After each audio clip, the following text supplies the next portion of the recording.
अस्सलाम वालेकुम, शराय दस्तूर से मैं हूं अब्दुल क़य्यूम सिद्दीकी और आप हैं AQS के साथ। और मेरे साथ जनाब हम्माद गज़नवी साहब लाहौर से आए हैं और हमने इनको पकड़ लिया और फिर मैं इनको बख़ुसूसी यहाँ पे लेके आया सुप्रीम कोर्ट। अभी ये मुझे कोई शेर सुना रहे थे, क्या शेर सुना रहे थे? कत्लगाहों से चुनकर हमारे अलम और निकलेंगे उस शाख के काफिले। मैंने कहा देखिए किस तरह का मिसरा जहन में आया सुप्रीम कोर्ट। हाँ, तो इसकी क्या मतलब, अभी 4 अप्रैल गुजरा है, शायद जी, उसका जी, जी। असर आप पे से अभी नहीं बिल्कुल उतरा है, 4 अप्रैल का भी असर है। और जो आपकी तस्वीर मैंने देखी थी ना, आप खड़े हैं उसके साथ और भुट्टो साहब की तख्ती लगी हुई है, यहीं लगी हुई है। अभी हाँ, हम भी तस्वीर हाँ, उतरवाएंगे। बिल्कुल बनाएंगे। हाँ, यादगार एक। हाँ, वो देखकर मुझे ख्याल आया कि देखो यार, हमारे सामने ये तारीख सारी गुजरी कैसी है। आंखों से गुजरी है यार, ये बिल्कुल आज की बात लगती है। ओफ। और मुझे एक दफ़ा मैंने आपने बिलावल तो बहुत ज्यादा होश में देखी होगी होश ना। में देखी। मैं तो छोटा हूँ ना आपसे। मैंने बिलावल की एक दफ़ा एक कॉन्फ्रेंस देखी, इसी तरह कोई हाँ। फैसला आया था। तो बिलावल ने जब इशारा किया ना, उसने कहा कि ये मेरे नाना की कत्लगाह है, जाए वकुआ, मैं यहाँ पे चाहे वो कुआ है यहाँ पे वारदात खड़ा था। का। अच्छा, ये मैंने सुना है, ये हम लोग वहाँ पे थे और ये एक पेशी पे आए थे और ये भुट्टो के रेफरेंस की पेशी ही थी और यहीं पे बाहर खड़े होके उस रोस्ट्रम के ऊपर, वो भी मैं दिखाता हूँ, उन्होंने कहा था ये जाए वकुआ है। Gave me goose bumps. Hmm. मुझे वो महसूस हुआ कि ये वाकई यार, देखो लड़का कह रहा है, ये बिल्कुल ठीक बात है। यहाँ पे कत्ल हुआ एक आदमी, और वो आदमी क्या, वो एक आदमी जो पहला आदमी हमने चुना था, हम लोगों ने चुना था, पहला आदमी था ना पाकिस्तान में। उस पहले आदमी को हमने इस जगह पर दोस्तों ने हमारे फांसी चढ़ा दी। अच्छा, मैं ये भी बात कर रहा था कल परसों किसी से कि मैंने कहा देखिए यार, हमारे यहाँ ये रिवाज नहीं है कि 10 साल गुजरे, 20 साल गुजरे, वो आप कहते थे ना हम पे दबाव था, तो दबाव के तहत फैसला, वो दबाव भी गुजर गए और भी हालात बदलते गए। किसी को ये तौफीक नहीं हुई, किसी चीफ जस्टिस को 4 अप्रैल को वो अनाउंस करे कि जी हम शर्मिंदा हैं। और ये एक, जिस तरह कौमें माफ़ी मांगती हैं, इदारे माफ़ी मांगते हैं, बिल्कुल। तो इदारा माफ़ी मांगे, एक वो इसमें क्या फैसला जाता है जिस किसी पे कोई वो अदालती नज़ीर के तौर पे पेश नहीं होता, आप खुद जुडिशल मर्डर कहते हैं उसको, रेफरेंस आपके पास पड़ा हुआ है, आपका ताल्लुक कोई नहीं, आपने इंसाफ करना है। क्यों 14 साल फिर तभी तो जो है ना वो वैसे इसमें सूरत-ए-हाल माफ़ी ऐसी बनती है आती ना? है। बनती है ना बिल्कुल माफ़ी? बनती, बिल्कुल इदारा बनती। माफ़ी मांगे, किसी का सर कुछ देखिए, जाएगा नहीं, इज्जत ही मिलेगी इससे। हाँ, बिल्कुल मिलेगी। इज्जत मिलेगी बिल्कुल। यार, इदारे को एहसास वो हुआ, उन्होंने माफ़ी मांगी। इंसाफ का एक गोल्डन प्रिंसिपल है ना, वो कहते हैं कि 100 गुनाहगार छूट जाएं, एक बेगुनाह को फांसी नहीं लगनी चाहिए। तो अगर कोई बेगुनाह फांसी लगा है तो उसको मतलब ये बहुत बड़ा तारीख का जबर भी है और ये काला धब्बा भी है इस संगे मरमर की सफ़ेद इमारत के ऊपर रहेगा जी। ना। तो अभी फिर एक दफ़ा आपकी इस गुफ्तगू से फ़ायदा उठाऊं। अभी आप पार्लियामेंट में भी थे, मैंने देखा आपको। जी, जी। और वहाँ पे एक करारदाद पास हो रही थी जी, हो रही। और वो करारदाद भी आपने सुन ली, आपकी खबर दुरुस्त है। ठीक है। अब उस करारदाद का आप क्या देख रहे हैं कि सुप्रीम कोर्ट और पार्लियामेंट और ये जो आमने सामने वाली सूरत हाल है, और भी कुछ गुलाम गर्दिशों में कुछ साजिशी थेरियां भी चल रही थी आपस में, लोग क्या कुछ डिस्कस कर रहे थे, ये तसादुम किधर लेके जाएगा? हमें हो भी रहा है या आपको नजर आता है? नहीं, तसादुम तो मेरा ख्याल है बच्चे को नज़र आ रहा है। नहीं, अब ये आपको सहाफ़ी होने की ज़रूरत नहीं है ये जानने के लिए कि क्या हो रहा है और पसे पर्दा क्या हो रहा है। ये तो सब कुछ, जैसे आपसे भी किसी साहब ने पूछा कि जी क्या हो रहा है कयूम साहब अंदर, तो आपने कहा भाई अंदर क्या हो रहा है, तो सब कुछ अब चौक में हो रहा है। ये आप सबके सामने है जो कुछ हुआ है यहाँ पर इतने दिनों में, और अब आगे भी जो होने जा रहा है वो ठीक है कि इस तरह आप पिन पॉइंट शायद ना कर सकें, लेकिन आप ये तो बता सकते हैं ना कि भाई ये एडिफिस गिर रहा है, ये धड़ाम जो एक साउंड होती है ना, हम वो सुन रहे हैं, हमें वो आवाज़ आ रही है कि आपके इदारे जो हैं वो कुल्हाड़ियों से काट दिए गए, वो बांट दिए गए, चाहे वो सुप्रीम कोर्ट हो। आज जिस पार्लियामेंट में हम बैठे हुए थे वो तो आधी पहले ही कर दी गई, इट्स अ ट्रंकेटेड पार्लियामेंट, यानी चाहे खुद ही उसको कर और दिया ये गया। वही लफ्ज़ हैं जो इस्तेमाल किए फाजिल चीफ जस्टिस जी, लेकिन फाजिल चीफ जस्टिस साहब ने ये, पार्लियामेंट। अच्छा, ट्रंकेटेड पार्लियामेंट है, तो ये सुप्रीम कोर्ट के लिए काश मैं ये लफ्ज़ इस्तेमाल कर सकता कि कितनी मुत्तहिद सुप्रीम कोर्ट है आपकी और कितना इत्तफाक है इनके दरमियान। जुब्बा और दस्तार का कॉलम भी तो आपका छपा है। जी, वो मैंने जदले जुब्बा और दस्तार पे जो कॉलम लिखा था, तो जदल वहाँ भी हो रहा है, यानी वो भी यही आईनी टच, कॉलम को माने आईनी टच। आज इससे पहले इनका था वो जज गलती कर बैठा है, आया है, अब आया आईनी टच और अच्छा, बावजन इस्लामी अब टच। इन दोनों के बीच में जो कासिम कॉलम था, सूरी साहब कहते थे। हाँ, अब जो इन दोनों के बीच में था कॉलम, मैं असल में वो बात कर रहा हूँ, यानी खिद्दू खुल रहा है। ये खिद्दू खुलने की निशानियाँ हैं ना सारी, कि आपके इदारे बाहम भी आप मुतसादिम हैं, एक मुजादला वहाँ चल रहा है और एक अंदरूनी आवेज़िश भी हो रही है, यानी दाखिली झगड़ा भी चल रहा है। तो अब आप गिनते जाइए जो इदारे हैं, मैं क्या आप सबके नाम बार बार लूँ, सब इदारों के अंदर भी झगड़ा चल रहा है और सब इदारे बाहम आपस में भी दस्तोगरीबा दस्तगरीबा हैं। हैं। तो ये आप इसको डिवीजन दैट डिवीजन और फिर ऊपर से कॉन्फ्लिक्ट, एक लड़ाई की सूरत हाल है। तो इसमें तो जीत थोड़ी होती है किसी की, इसमें जो जीतेगा उसकी जीत थोड़ी होगी, ये तो हम इज्तमाही तौर पे हार रहे हैं। लेकिन अच्छा, हमने तो सुना था अच्छाई और बुराई की कुव्वतों के दरमियान लड़ाई होती है। अब वो अच्छाई की कुव्वतें अगर सरवाइव नहीं कर पाएंगी तो फिर बुराई गालिब आ जाएगी।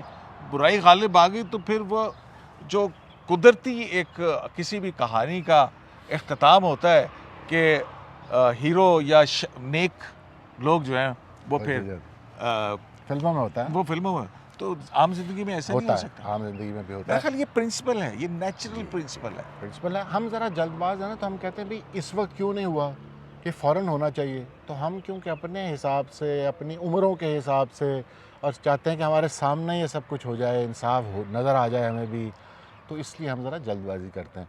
लेकिन अल्टीमेटली आपकी बात ठीक है कि हक़ जो है वो प्रिवेल करता है। हाँ, अब देखिए ना, भुट्टो के साथ 40 साल पहले नाइंसाफ़ी हुई थी। हम यहाँ खड़े हुए आज ये बात कर रहे हैं, तो आप कहेंगे कि कौन जीता? कौमों की, हाँ, जीता तो वो जिन्होंने फांसी दी, उनकी इमारत के ऊपर तख्ती उसके नाम की लगी हुई है। तो नाम, और फिर वो गोल्डन वर्ड्स के अंदर है। अभी चलते हैं हम वहाँ पे भी देखते हैं, और जो है ना वहाँ पे एक तस्वीर भी बनवाएंगे।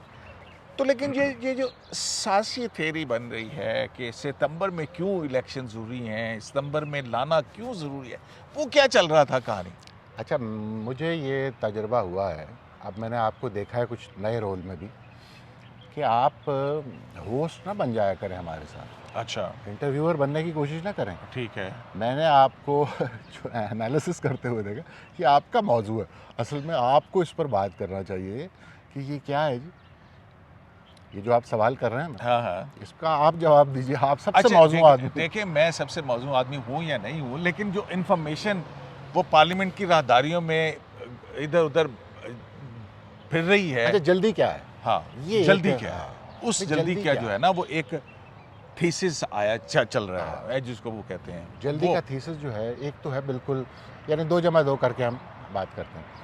एक तो है हमारे जज साहब की रिटायरमेंट आ रही है, जो अता बंदयाल साहब हैं, उनकी सितंबर की कोई तारीख बनती है, 8 16 है या सितंबर 16 है, 8 शायद बनती है सदर साहब की। 9 तो को। जी 9।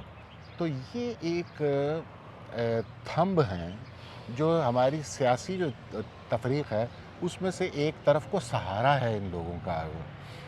और बंदयाल साहब का भी इसीलिए अब तो बात है कि वो समझते हैं, पीटीआई समझती है, इमरान खान सब समझते हैं कि जब तक ये हैं हमें एक ख़ास तरह का पुश मिल सकता है। आज तक उनकी प्रोटेक्शन उनको बज़ाहिर यानी हासिल रही, तो वो जाने से पहले एक चाहते हैं कि एक ऐसा मैदान तैयार कर दिया जाए जिसमें खान साहब के लिए कुछ आसानी हो जाए। उसमें फिर कॉन्स्टिट्यूशन का नाम लेकर ही ये सब कुछ करना पड़ता है। लेकिन मसला उसमें ये है, आप देखें जो जल्दी की बात हो रही है, एक पार्लियामेंट में एक बिल पास हुआ, वो बिल भेजा गया सदर साहब। जो आप कह रहे हैं ना, वाकई आदमी पूछता है कि भाई जल्दी क्या है, 10-15 दिन की बात है, क्या आप पार्लियामेंट को अहमियत नहीं देते? बात क्या है? आप समझते हैं कि पार्लियामेंट जो कानून पास करेगी वो कोई गैर कानूनी चीज़ होगी? आप क्या समझते हैं? आप क्यों नहीं, यानी इतनी औतावलापन क्यों है आपके अंदर? तो तहम्मुल से अगर आप जिस तरह बावकार ये इदारे हैं, और जैसे कि उसूलन होना चाहिए इन लोगों को इस सतह पर कि आप कभी ये कर रही है पार्लियामेंट, तो okay, let's wait for a fortnight and the result will be out. कि उसको करते हैं, वो प्रेसिडेंट साहब दस्तखत करते हैं या नहीं करते, या उसके बाद दोबारा अगर पार्लियामेंट पास कर देती है और आप समझते हैं कि पार्लियामेंट जो इदारा है उसकी कोई तकरीम है आपकी नज़र में, तो फिर आप आराम से इंतज़ार फरमा सकते हैं। लेकिन क्योंकि आप बात गोल कर गए। अच्छा जी, ठीक है, मुझे जो वहाँ पे राहदारियों में अच्छा, जो सुनने को मिला है, अब वो थीसिस पेश करूं जो लोग कर रहे हाँ, हैं, जो थीसिस वो पेश करें ना। वो थीसिस लोग जो बार बार बात करते हैं, इसके लिए होगी उनके पास दलाइल भी, लेकिन मैं दलाइल नहीं दे सकता, मैं आपको थीसिस सुना सकता हूँ। वो थीसिस ये है कि आपको याद होगा कि जज की उम्र 65 से 68 साल करने की एक मूव चली थी और उसके लिए पार्लियामेंट में बिल भी पेश किया था फ़खर इमाम साहब ने गालिबन। तो वो अब वो उसका आया हो रहा है। वो जो कुकनुस है यानी फिनिक्स अपनी राख से दोबारा उड़ रहा है और वो दोबारा उसको वो कोशिश कर रहे हैं। तो वो कैसे होगा, यानी क्या पंजाब अक्सरियत से जी पंजाब असम्बली का इलेक्शन होगा, उसके बाद ये सारा माहौल बन चुका होगा और उसको पुश किया जाएगा और फिर नेशनल असम्बली का इलेक्शन जो है उसको करीब लाया जाएगा और उसके नतीजे में जो चीफ़ जस्टिस है उनको 65 साल से जब 68 साल उम्र हो जाएगी उनकी, तो वो 3 साल आराम से रहेंगे। हाँ, इस दौरान अगर काजी फायज साहब रिटायर वगैरह हो गए तो अल्लाह उनको खुश रखे। नहीं तो वो तो उसमें तो सिर्फ चीफ जस्टिस की तो नहीं होगी, अगर जज की रिटायरमेंट की होगी तो वो भी 68 साल की तरफ जाएगी। काजी फाइज साहब फिर भी नहीं जाएंगे। ठीक है, लेकिन क्योंकि फिर 68 साल की उम्र में जब वो रिटायर होंगे नहीं, वो चीफ जस्टिस के लिए मखसूस तो नहीं है। नहीं, कि जब आप चीफ जस्टिस बनते हैं आप तखसीस नहीं कर सकते ना, डिस्क्रिमिनेशन नहीं पैदा कर सकते। आप रिटायरिंग डेट जो है वो जज की हाई कोर्ट की 62 है, सुप्रीम कोर्ट की 65 है, और अगर 68 होती है तो फिर जाहिर है कि ये फिर ट्रमाइल और इसके अंदर, लेकिन हजूर ये कौड़ी बहुत दूर की है, ये पहले भी बड़ी और फिर उसके बाद वो कहते हैं खोसा साहब को भी यही कहा गया था। और फिर उसके बाद यहाँ सिर्फ ये, बल्कि उस वक्त तो बाजवा साहब ने, आसिफ खोसा साहब ने हमें खुद बताया इसी इमारत के अंदर चीफ जस्टिस के कमरे के बाहर कमेटी रूम के अंदर 41-42 रिपोर्टर्स की मौजूदगी में कि उनको बाजवा साहब ने कहा आपकी यहाँ नहीं, आपकी तो अगला वो जो है वो आपको ईवान सदर नजर आता है, तो आप कसर सदारत के लिए पैदा हुए हैं। तो और ये भी हुआ था कई लोगों को, तो बाकायदा तौर पे इन्होंने फ़रोग़ नसीम को, आसिफ खोसा साहब ने कहा कि ये बिल क्यों नहीं पेश हुआ और तुम लोग 3 साल की, ठीक है। तो लिहाजा ये जब कोई भी रिटायर होने वाला जज होता है ना, उसके हवाले से ये बातें चीज़ें पेट देते हैं। हाँ। अच्छा, फिर साथ ही वो साहब ये भी कह रहे थे कि और फिर इसी तरह ISI में वो जो शमसुर रहमान कल्लू साहब का मॉडल है उसको रिपीट किया जाएगा, यानी फैज़ हमीद साहब को ले आया जाए और वो उसका इंचार्ज करें। और इसी तरह फिर वो आर्मी में भी वो बात कर रहे थे कि उसमें भी चेंज ऑफ कमांड हो, कुछ चाहे जहांगीर का एक रिटायर्ड COS को आपने जो है वो उस पर अदालत भी फैसला दे सकती है, कुछ भी हो सकता है, इस तरह की गुफ्तगू। तो इस तरह की गुफ्तगू मतलब ये वो साजिशी थेरियाँ जो इक़्तिदार की ग़ुलाम गर्दिशों में चल रही होती हैं। तो हम इसको ना तो इसकी तस्दीक कर रहे हैं ना हम इसकी तरदीद करते हैं, लेकिन ये हतमी तौर पे कहते हैं कि पार्लियामेंट की ग़ुलाम गर्दिशों में ऐसी बातें हो रही हैं। अभी एक और जगह जाके बैठते हैं और फिर मज़ीद कुछ गुफ्तगू आपसे करते हैं। शराय दोस्तों से अब्दुल करीम सिद्दीकी को AQS लाइव से इजाज़त दीजिए। अच्छा, शेर तो वो रह गया, आप शेर कौन सा कह रहे थे? शेर पे तो इख्तिताम करें जी के ग़ुलाम दौड़ते फिरते हैं मशलें लेकर, महल पे टूटने वाला हो आसमां जैसे। वाह वाह, ग़ुलाम दौड़ते फिरते हैं मशलें लेकर, महल पे टूटने वाला हो आसमां जैसे। महल ये तो नहीं है, ये सारे महली हैं। देखते हैं कि क्या है। लेकिन ये जो पार्लियामेंट का और सुप्रीम कोर्ट का एक नया किस्सा शुरू होने वाला है, देखते हैं, बहुत दिलचस्प वाक़यात आने वाले दिनों में। अल्लाह ने